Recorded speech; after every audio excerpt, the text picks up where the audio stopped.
Hello, my name is Darius, and today we're going to be going over challenges 61 through 70 of the December 2024 monthly challenges. Should have posted this earlier, but I've been very distracted doing other things. This was the last part of the speedrun that I did this time, and at this point it was around, 3:20 a.m., and so I am completely non-functional, and you can see that in the speed of my clicks. Here, we're going to be using Ahri against Tryndamere and Jinx. Relics are Curator's Gatebreaker, Hymn of Valor, and Lost Chapter. The special rules are Noxian Discount and Mana Leak. When the player plays a spell, create a fleeting copy in the foe's hand. And so Ahri's good because Ahri's good. The idea is going to be to play her as many times as possible. Each time we play her, she's going to deal double damage to the enemy nexus because we're going to be able to play Hymn of Valor on her. 4 items, we want to pick up things like Charm, which gives us more recalls, and anything with mana reduction is also good.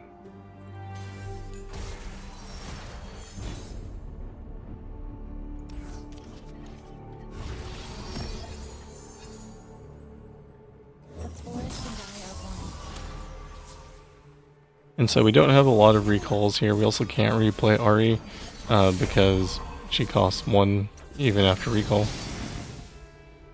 But we do drop the Sparring Student so that we have a target for Sprite Dance next round.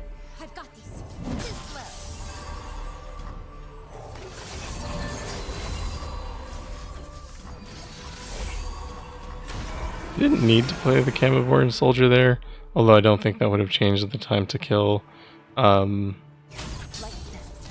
We still need to hit our opponent, and because we didn't have an extra recall, and we still have the recall here. So, I mean, it might have... Yeah, I don't think it made any difference, really. But we do play her enough times to finish the enemy nexus, and then we don't have to worry about even killing Tryndamere's units so they don't come back and get the overwhelm. And here we're looking for cost reduction on Ahri. The one that gives you an extra fleeting copy when you play would also be good.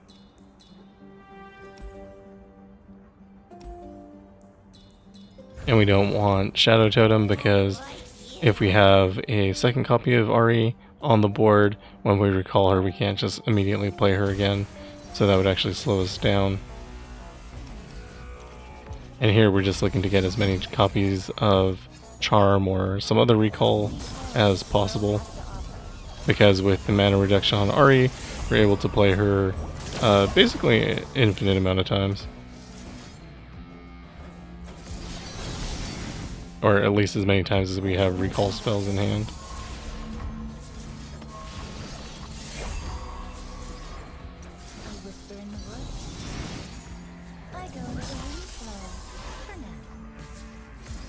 And you can see here, if we just played Sprite Dance, we'd win the game. Not sure why I felt the need to play an extra unit there. Could have just attacked and swapped with the elusive and probably would have won the game. I guess potentially if they had something that could kill the elusive, that would have been an issue, but otherwise it should have just been fine. Challenge 62 is Draven and Swain. Special rules are minimalist. Game start, the player starts with 2 extra mana gems but doesn't get more at round start. A vicious enemy and calling for aid. At the start of round 7, the foe summons a level 2 champion, so that should never matter. And we're using Evelynn for this with Tempest Blade, Crown Guard Inheritance, and the Beast Within. Evelynn, as I've said many times, is particularly good into minimalist because she only needs 4 mana, and here we're looking for things that also only cost 4 mana. I went with Pike for some reason. I guess I just decided that it didn't matter, but Pike is actually unplayable. Then I take Power Riff on one of the things that creates a husk. Those are important so that we can get the chain started.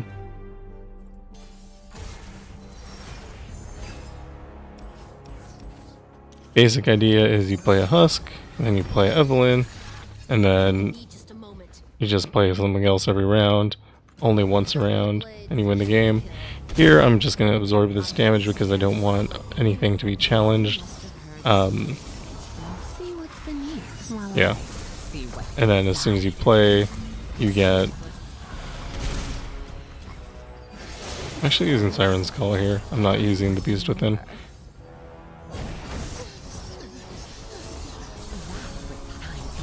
Anyway, as soon as you play, you get Rally, and all your units get +2/+2 every time you eat the Husk, or every time Evelynn levels, which you're trying to do only once around. And then their entire board also gets stunned. So, yeah, I mean, pretty easy win. Also not sure how I got to 5 mana.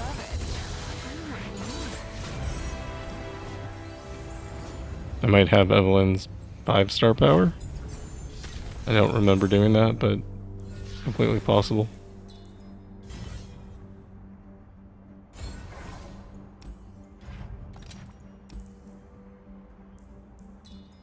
And here we're just removing high cost cards. We want to be sure to draw Evelynn, which I think is forced with Siren's Call. So that shouldn't actually be an issue.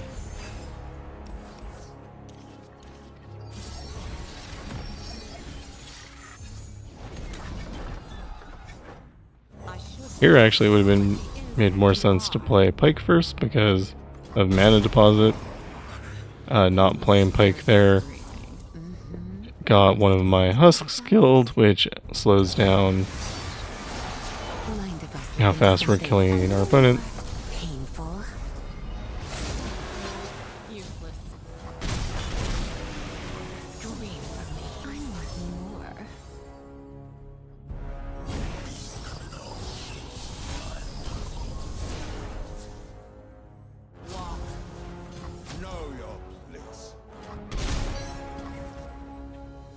I think there was a potential there to kill Swain ahead of time, and then I would have been unblocked, but I don't think that actually would have changed anything. And here I have an issue where I actually don't have a unit to play, so it's just going to be a little bit slower than it should be.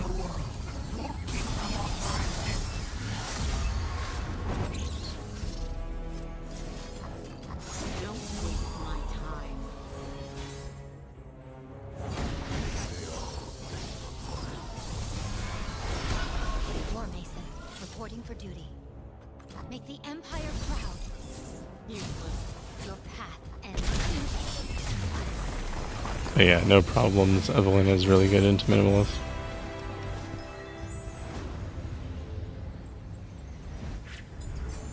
Challenge 63 is going to be Lulu. Special rules are Bandle City discount, vicious enemy, and calling for aid again, which is at the start of round 7. The foe summons a random level 2 champion.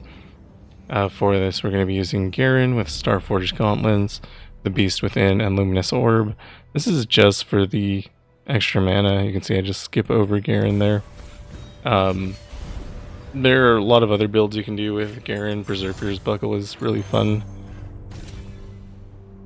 because you can force them to get strikes every round.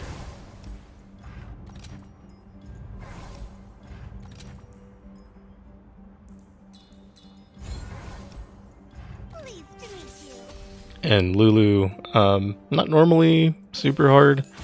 If she gets double Adorabus, it can be an issue, but with a single Adorabus, she's usually not that bad.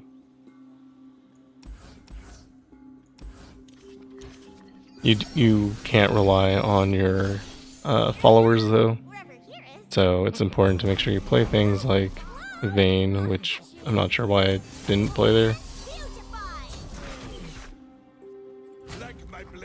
And there it would have been better to block the 4 with the 4, so I would have killed it. Again, not sure why I didn't do that either. Really nothing I'm doing here makes any sense. I'm going to just attribute that to it being really late.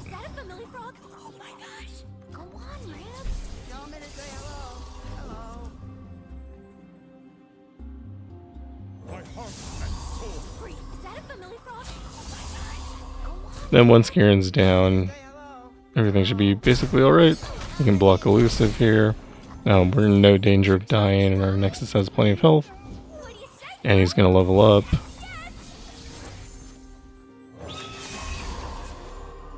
Those who kill innocents are no more than fiends.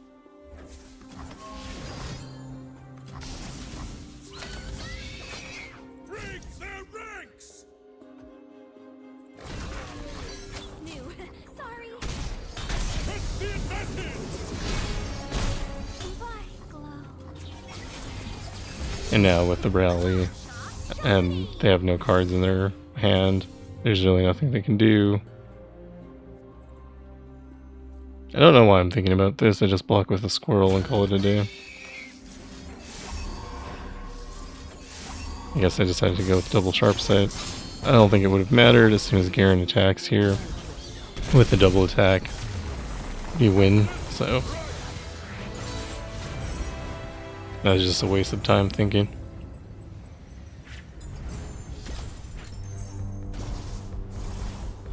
Challenge 64 is Yasuo. Special rules are Blinking Flames. All spells and skills deal 1 extra damage. Vicious Enemy and Mana Leak. When the player plays a spell, create a fleeting copy in the foe's hand. For this, we're going to be using Elise with Fear Cleaving Axe, Gale Force, and Dream of Yordles. This is Elise's best build, I think. There might be some slight alterations that are maybe a little bit better, but this is good enough. Basically, you attack and you win the game.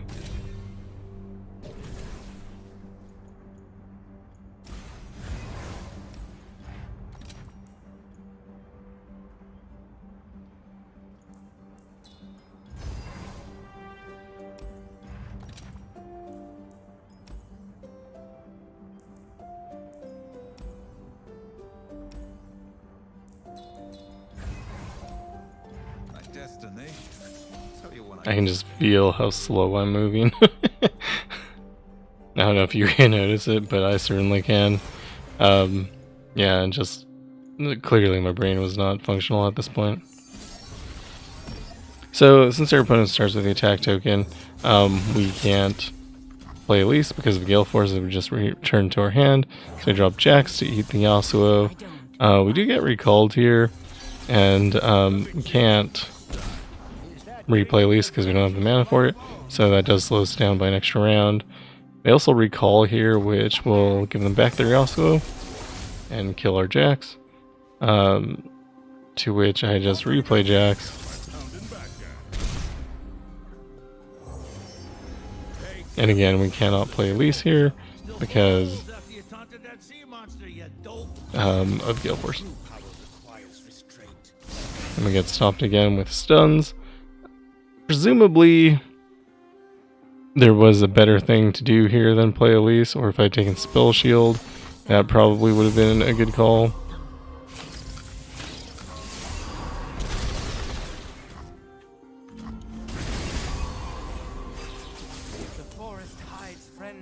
But now with the spiders out, they have Scout and Deathless.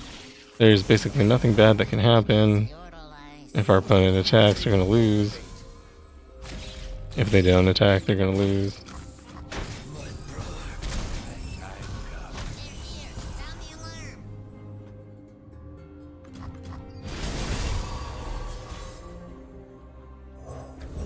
I don't know why I played Elise there. I might have been fishing for like another stun. Because just attacking would have been fine.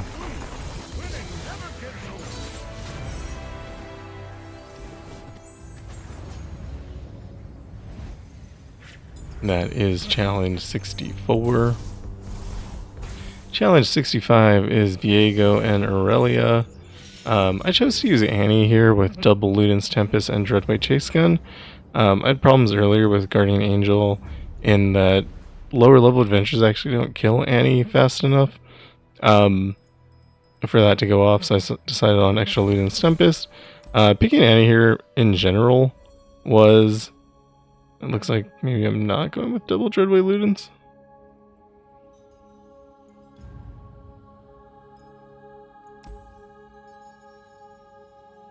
Anyway, yeah, so Annie was a mistake, so I do decide to go with Guardian Angel here. I think that's actually maybe an even bigger mistake. One of the problems with this that I was worried about was Irelia gets a lot of attacks, and the special rules are Freljord Discount, Vicious Enemy, and Gathering Storm. So when the foe uses units attack, stun the player's weakest unit, and the foe draws 1. Annie is often our weakest unit because she has 0 power. On top of that,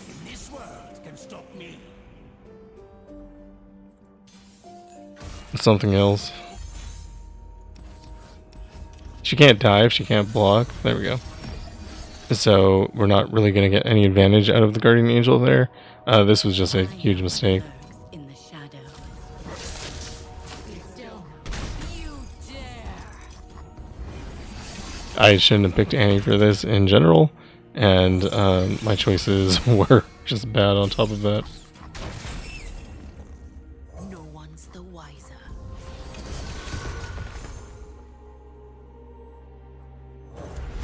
Submission or death for all who Fight. I believe the idea here is if Viego blocks the next round, I can kill him with Death's Hand. We also don't want to kill him that round because of the tomb that would have brought him back to life had we killed him earlier. So waiting to kill him the following round was better.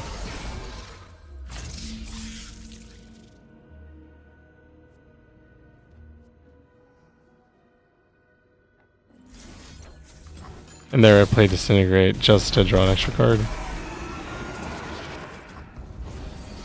I'm not sure why I didn't play Elise though.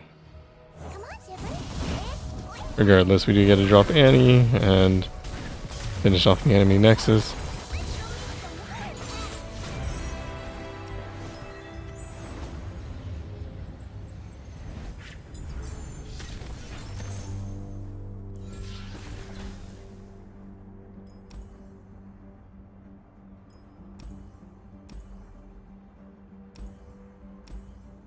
I feel like I should have taken Spirit Stone there. Farsight Alteration's obviously very good. So that was a nice pickup, but I think Spirit Stone would have been fine as well.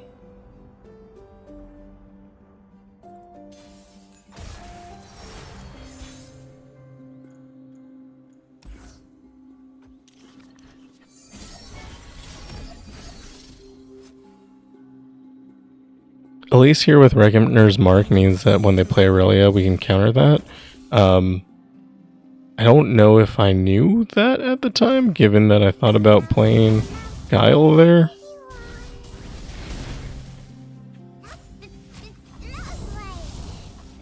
And here I'm trying to goad Irelia into blocking, which she does not do.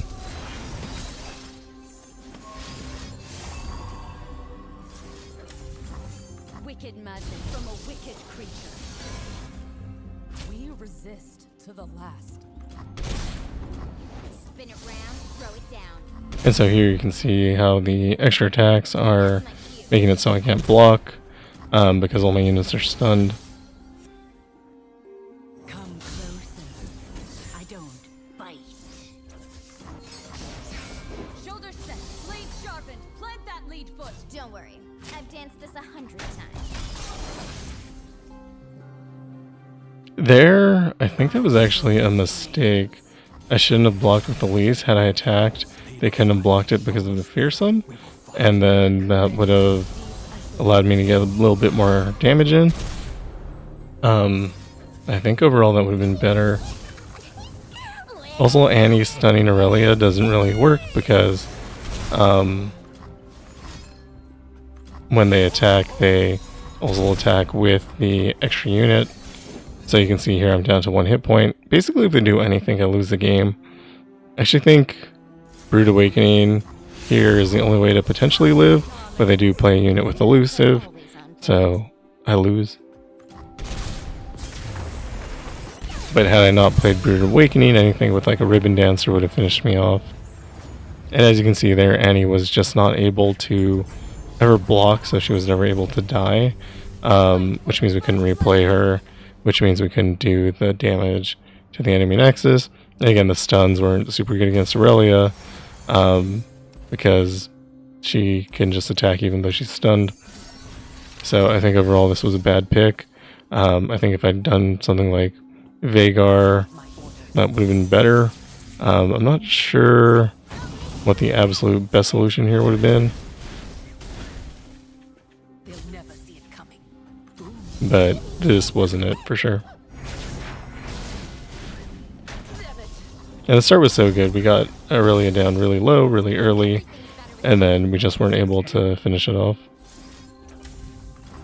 Wicked magic from a wicked creature. Let's move. And then again, same issue here. They attack, we get stunned, they get to attack again.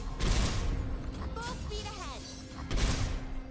And we take 27 damage in one round. Yeah. Obviously I'm not feeling good about this, having lost the first round already. Come, stay a while. I feel like I have to block this ribbon dancer, or blade woman, blade dance, I don't know.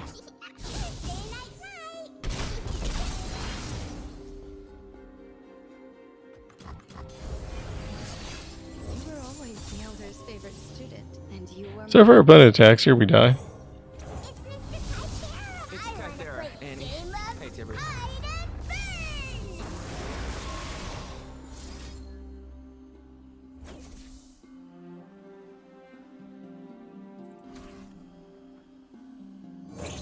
I play House Spider for the extra blocker.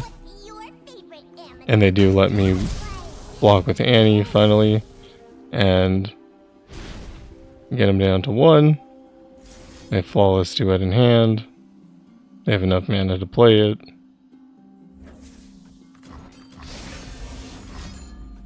Fly true with one heart. With me! Today is the day we reclaim our homeland! And here Irelia could have swapped with the blade and killed me, but chose not to. I pulled Death's Hand. That wins the game. I shouldn't have won there. Everything was a bad pick. Yeah.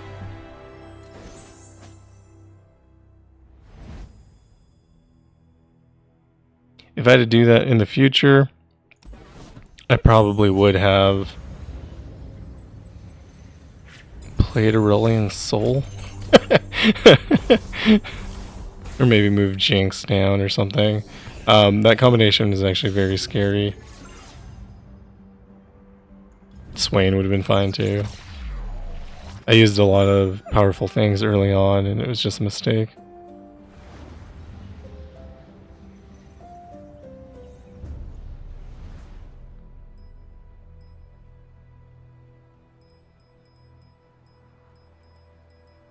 Challenge 66 is Swain, and for this we're going to be using Lux Illuminated with Fear Cleaving Axe, Lux's Incandescent Baton, and Crown Guard Inheritance.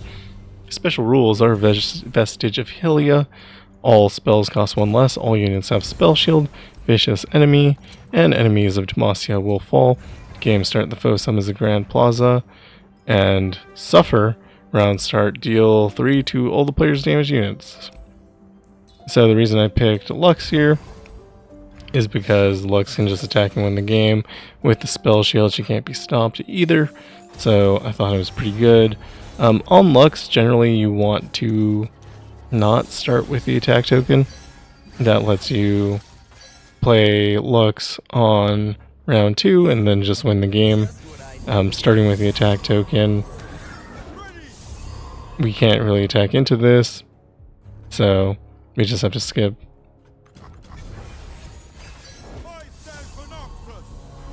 Ready for deployment! And so we're basically playing anything here that isn't named Lux, You because we'll just drop Lux next round and win. Demacian steel protects me! Could have used Prismatic Barrier on something there. I guess I felt maybe it didn't matter because I had the Lumino Sprite, totally forgetting that Suffer exists. I slay hard. By my hand will Noxus rise. Lead us to victory, I actually think Suffer might happen twice here too. Anyway, as soon as we get Lux down, shouldn't matter. Usually you just win the game at this point. I am not afraid of the light within!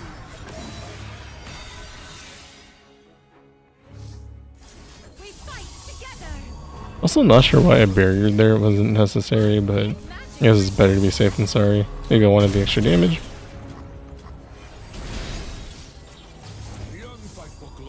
And then I didn't quite finish off the game there, which is very unusual. Mage Seeker, you were not familiar to me. But, you know, that's what happens when you let all your units die for no reason. We fight together. Truly, this is the greatest of joys.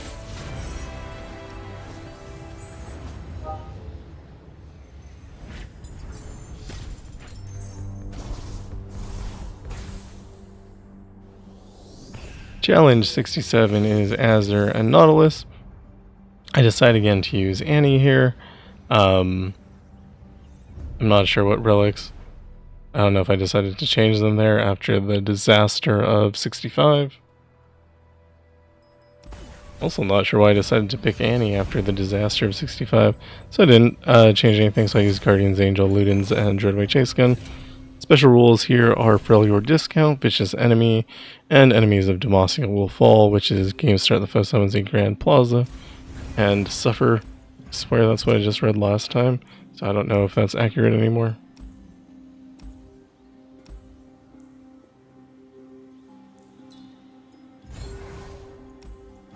Your loyalty would be rewarded. Regardless, me go into Azir.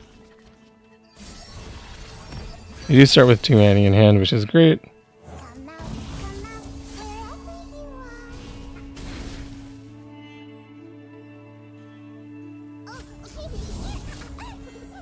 Here we disintegrate. So I don't know if this is a good call. It does use our disintegrate, and had we not done that, we would have actually died, which would have triggered the Guardian Angel, which is the whole point of putting it on in the first place. It does get rid of Azir, but it also used in Annie from our hand. I don't know if that's a good call. Carry it with you.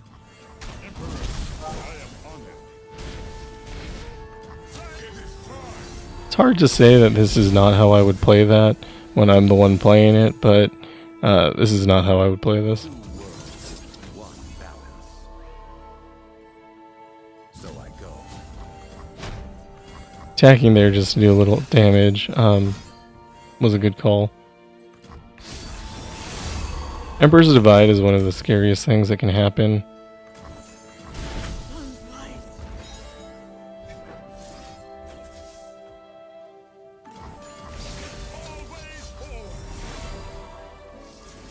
My father's Here we have Spirit's Refuge for lifesteal, so we're not super dying.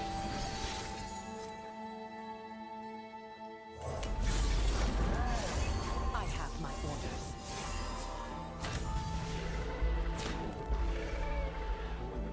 Keep your distance. I think a better action would have been to stun the 7 cost, or the 7 power, and then I know attack with everything. your battle. I'm not sure why I didn't do that. We will write a new one together, speak. I think I was a little shaken at this point from having so much trouble with the other things. Also, again, we're getting close to 4 AM here. Come on. And here I'm stunning the guy with Overwhelm, because that's what I can't deal with.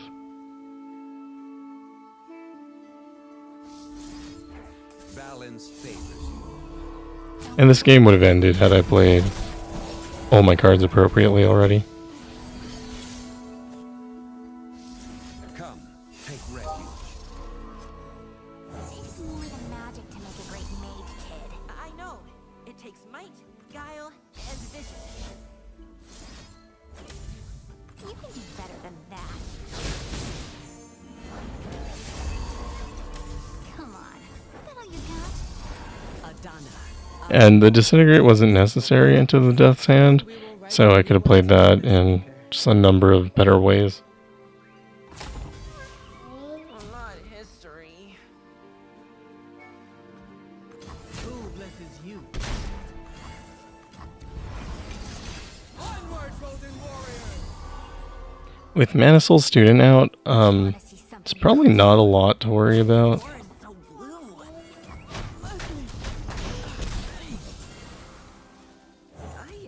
I don't like your aura. Come, take refuge. And then we do finally draw back into Annie, which ends the game immediately. I pass here, but I could have played Guile and won. I'm pretty sure. They are under my protection.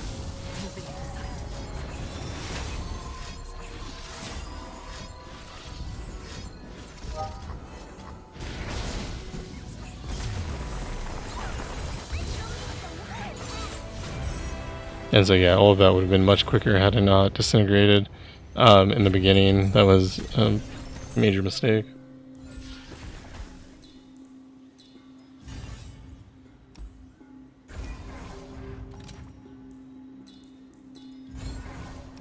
The Shadow Totem is of course great.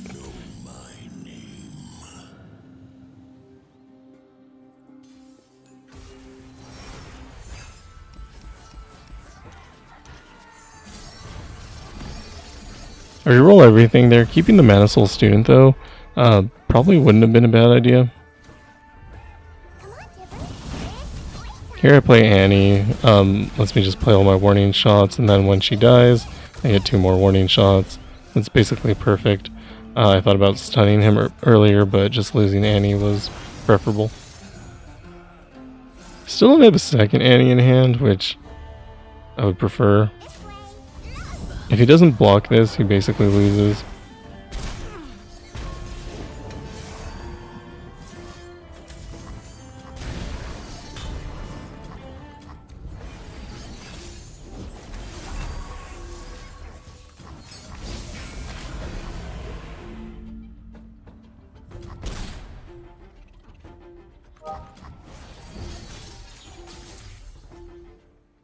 The eye of twilight sees all. I want to play. It's so big.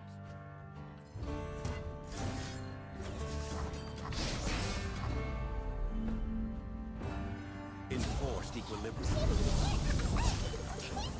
Where there's fire, there's timbers. Blood and guts, golden glory. And see, if I had the Mana Soul Student, I would have won the game already. Tonight.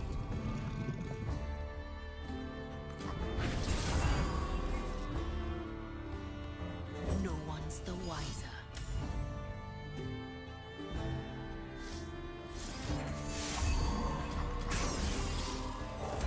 Go and harvest it.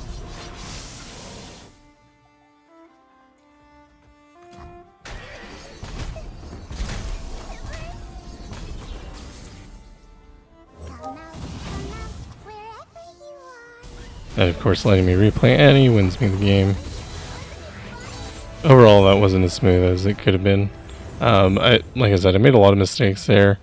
Part of it was the lateness, but I also think, I mean, Annie wasn't bad there, would have been a fine pick. But I think being rattled from 65 made me a lot sloppier in my play. Challenge 68 is Swain and Gangplank. Special rules are Failure or Discount, Vicious Enemy, and Small Stuff. And for this, we are using Jinx with the Grand General's Counter Plan, Loose Cannon's Payload, and Packed Powder. Reason for this is we do not want to deal with small stuff at all. And so just playing Jinx, especially towards the end, I think makes a lot of sense. We get a copy on Pow Pow. Not that I need it. My Jinx does have a 6-star power.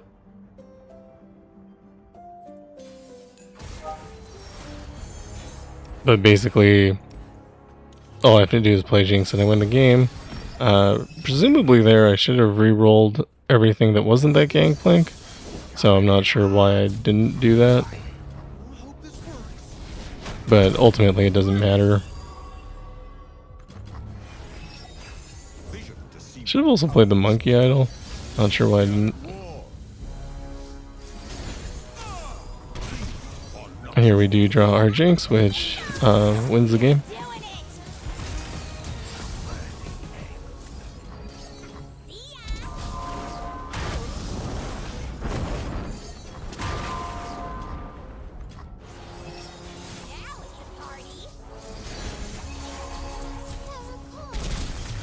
And there I attack in case something weird happens. I don't think anything weird could have happened, but, you know, better safe than sorry. playing the Get Excited would have won the game just the same. Shadow Totem on Jinx is broken. You do lose a use of the Super Mega Death Rocket, but you make up for it by discarding your whole hand twice.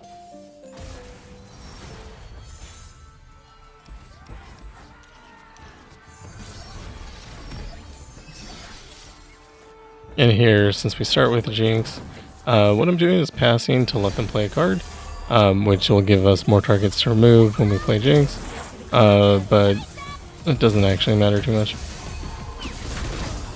Nothing like the stink of blood and sweat. Knows me name. Smile. It's called Gangplank. I could have just killed that unit and attacked, not sure why I didn't. Neither the flames nor the depths could claim me, Captain.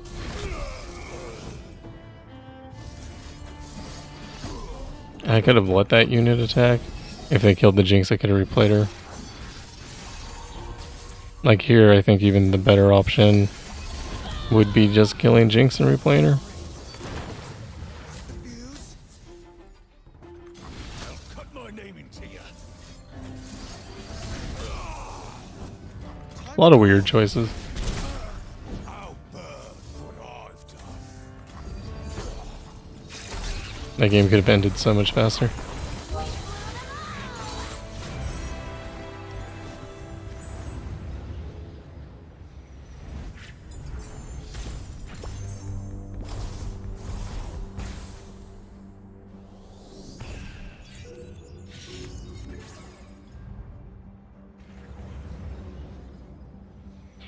Challenge 69 is Darius. Special rules are Forest Workout. All units have Strike Double My Power, Vicious Enemy, Nothing But Powder Monkeys 2 round start.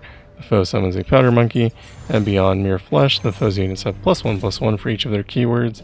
After this, we're going to be using Elise, again with Fear Cleaving Axe, Gale Force, and Dream of Yordles. Particularly with Scout and Forest Workout, if we ever get to attack, we should automatically win the game. Also just Darius, so there's not two champions to worry about.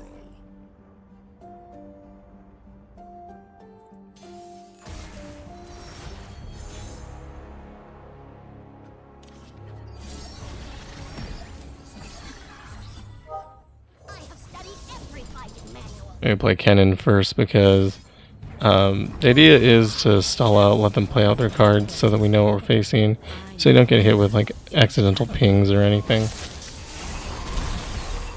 They also had mana deposit, so it was free to play. You can fight. And you can see here, this is already winning.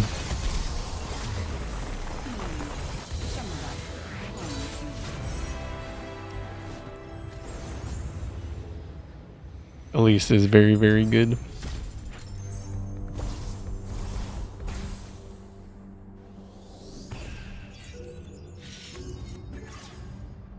And challenge 70 is against Gangplank.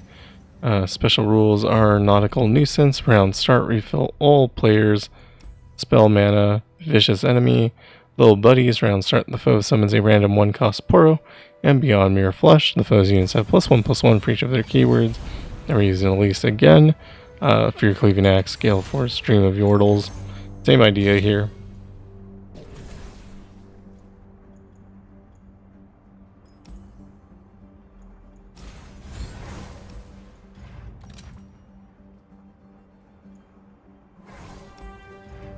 Curse symbol on the spider lane actually would have been really funny.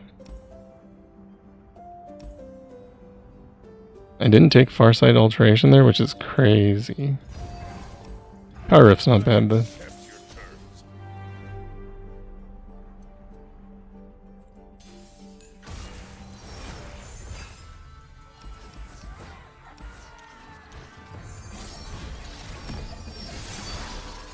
All hands on deck!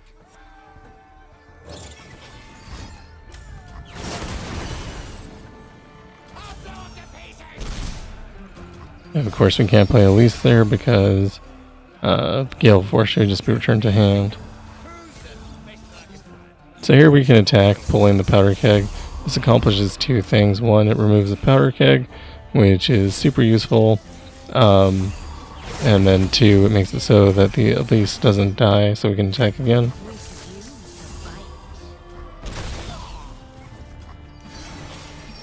And because of our opponent's start, we weren't able to win the game instantly there, which is actually fairly unusual. But it's fine. We do get Brood Awakening. We can do this. I don't know why I played Lux. I don't know. It doesn't matter.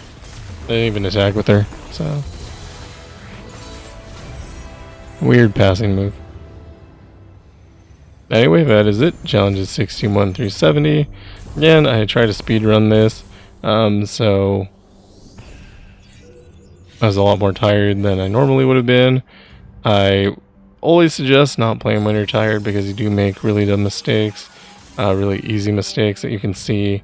I mean, I saw plenty that I made there that were things that I found unusual even in my gameplay, but it's fine. And then we do look at our finishing, and we did hit rank 7 this time. This is the best score I've ever had. I feel like it might be possible to hit rank 2, but I'm probably not going to do that, and I'm not going to try. Losing half an hour is kind of hard. Maybe rank 4 is more reasonable. But I have no idea how HP Dark does what he does. This guy must be an absolute beast. He finished like an hour and 15 minutes ahead of me, which is really good. So yeah, if he has a stream, you should watch that because that's really great. Anyway, that was it. I did the thing and I did pretty well, I think. Being on the top page is pretty good. Anyway, thank you for watching. If you like what I'm doing, like and subscribe, and I will see you in the next one. Goodbye.